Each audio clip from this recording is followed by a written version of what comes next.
Let me start with you.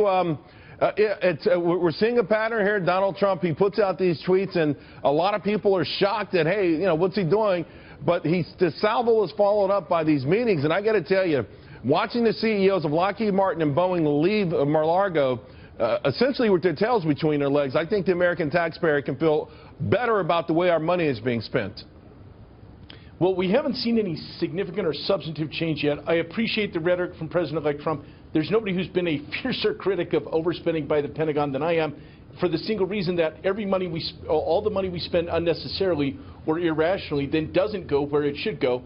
So yes, it's a welcome development that the President-elect is calling out this wasteful defense spending, but I want to emphasize to your viewers, the problems here are systemic and structural, meaning they will need systemic and structural fixes. Simply calling in the CEOs to give them a verbal wire brushing, yes, that may be emotionally satisfying, but it doesn't address the root cause, which is the overcomplicated defense acquisition structure inside the Pentagon, which has defeated a lot of efforts to reform it, so I'll be anxious to see if this one actually goes through. Well, Frank, I can tell you right now, I've never seen an effort to reform it start with the president-elect. I've never seen them summon CEOs either to Trump Tower, in this case Mar-a-Lago, and seemingly get some concessions even before he takes the oath of office. Yeah, I think it is unprecedented, and it'll be interesting to see, as we've just heard, how it's followed up. There was another interesting opportunity identified recently, something on the order of $125 billion that an audit conducted at congressional instigation by the Pentagon identified as unnecessary, wasteful, perhaps even fraudulent misuse of taxpayer monies for a lot of administrative costs. The tooth-to-tail ratio, as they call it, the tooth being the war fighters, the tail being all of the support and administrative aspects.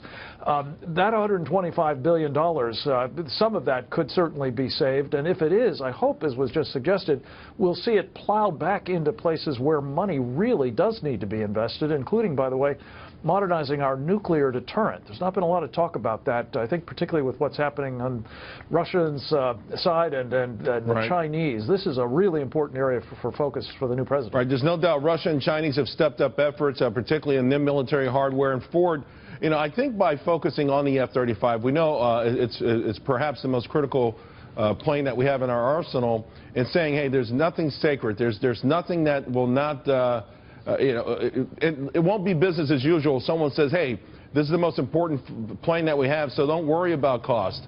But there's also another aspect to this, and it's Congress, whose sole mission to date has been to bring home the bacon, bring home the bridges to nowhere, to sort of go to Washington, D.C., loot the joint as much as you can so that you're reelected. A lot of time they loot it through these defense programs. So sending a message beyond the defense contractors that were there as well.